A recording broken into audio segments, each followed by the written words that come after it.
Hey everyone, and welcome back to BMX News, a weekly BMX news show where I talk about everything that happened in the previous week from the world of BMX that I think you guys might care about. That being said, we're going to try and do this week's news in one take. I already failed like 4 times, but this is the one. Here we go. The first thing that we have to talk about is a Sunday in Baker Skateboards collaboration for a high C cruiser. The colorway on the high C cruiser has Baker branding on it. They got a Baker seat as well, and I'm very curious to hear what you guys think about this one. This is a little bit different than the like hype beast bikes of the past, like the Huff and the Supreme or the Dior. This is skateboarding and BMX coming together on a bicycle collaboration. I'm very curious to hear your guys' thoughts. I don't really have an opinion on it. I mean, there's always been that beef between skateboarders and bikers. I feel like the main reason it still exists is because there's beef between skateboarders towards bikers, but bike riders may not care. I don't know. That's my personal opinion. At my local skate park growing up, we never had that whatsoever. Everyone who was there that was good at skateboarding could also jump on a bike and jump the spine and the hips and stuff, and pretty much everybody who rode could jump on that person's skateboard while they were riding their bike and drop in on a quarter pipe and go over the spine and all that stuff. So I never really experienced that, but I know a lot of people have in the past, and I'm just curious to hear if maybe this is something that can build a bridge and put that hate in the past and make it water under it. With that, let me know your thoughts in the comments down below, and there's a perfect other thing to transition to in S&M's Fidz skate deck. S&M has made skate decks for years now, and now they have this Fidz skate deck, which is available only in the UK apparently because it specifies in the UK. But they're making this, and it's kind of curious to see a skateboard company and a bike company working together on a bike, kind of like how Haro had a Steve Caballero, not complete, but bicycle that was available. I don't know, I'm not getting into that one. But then we've got a BMX company making a skateboard. It's interesting. Obviously, the Fidz is a skateboarder and a bike rider. He's amazing at both. So this is another thing. It's like a contrast. If it was S&M working with a skateboard company, how would you feel? If it was versus Sunday working with a skateboard company versus someone like Cult or Sabrosa or any of these brands, or what if it was some obscure company? I don't know. I'm just curious to start a conversation on this one and hopefully put some of the beef and the bad things in the past. That being said, we can move on to some sponsorship news. We got 3 different things. None of these comes with video or anything like that. Just an announcement that 1, Brock Horniman is now on Volume. 2, Tyson Jones Penny is now on We the People. And 3, Joe Ferguson is now on Radio Bikes.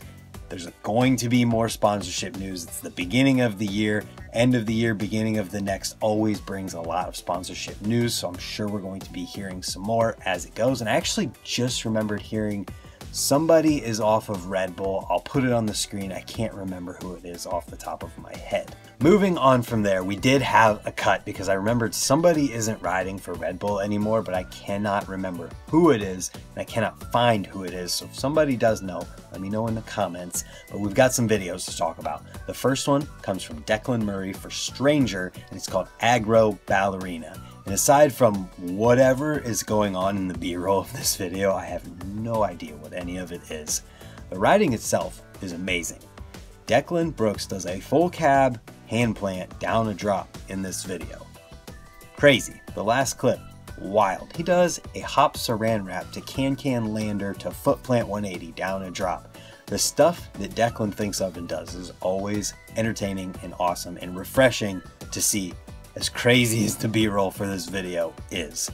After that, we've got the Battle of the Brands Best of Street Edit. So this is taking everything from the whole Battle of the Brands contest, and there's another cut. But if you don't remember, Battle of the Brands is a source contest where they had 4 different companies with 4 different riders for each of those companies and a book of tasks that they had to do and film for this contest. People voted on it, they had judges, and there was a determined winner. And with that, they had to make a street edit and a challenge edit. And this is the best of all of the street edits combined.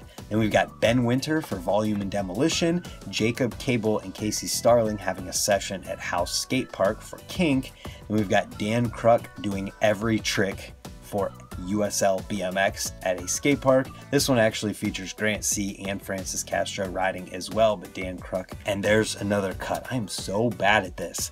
Dan Kruk does the majority of the riding in here. Then we've got a longer video from Dub BMX called High Life if you need something longer. And then I've got to plug the full-length video that I made, No Promises, that went online this week, as well as all of the individual sections are uploaded, which you may have seen some of. If you didn't know, there's the full length available as well as all of the sections online to check out if you want to. And then we've got some interview stuff. The first one we've got is What's Up with Boyd Hilder. If you didn't know, Boyd Hilder is actually injured right now. He's on the mend from a knee injury. He had to have surgery and it was actually worse than they thought. So it even turned into a longer term thing. Not like crazy long term. It just went from 2 weeks on crutches to I think he said 6 weeks on crutches. And then he's talking about all kinds of different stuff in here. It was actually really enjoyable to listen to and watch. I think anyone who's a fan of Boyd Hilder, who's been taking over BMX lately, will enjoy this one. And we've got Max White Presents Mark Burnett. This is a podcast with Mark Burnett with Max White. I'm not sure who Max White is, but this just showed up randomly on my YouTube page and came out this past week and I haven't seen anyone post it. So I figured I would share it. I haven't gotten too far into it yet, but Max is a good podcast host from what I can tell. And it's Mark Burnett. So if you want to check that one out, you know where to find it. And then we've got the last cut of the video. We've got a Vital BMX written interview with Daniel Dares called Daniel Dares Talks Titanium. And it's exactly that. A bunch of questions about titanium, talking about his cranks, his frame, how he feels about titanium parts versus chromoly, if he would go back to chromoly parts, and then wrapping it all up with if he recommends other people to do that or at least try it out, because it is very, very, very, very expensive to go titanium. And with that being said, let me know your guys' thoughts on the Baker Sunday collaboration. And I lied, that last one wasn't the last cut, but this has been a light news week, so it's a quick news video. I hope you enjoyed it, and I hope that you're subscribed so that we can see you next time and tomorrow for another video. Thank you for watching, and goodbye.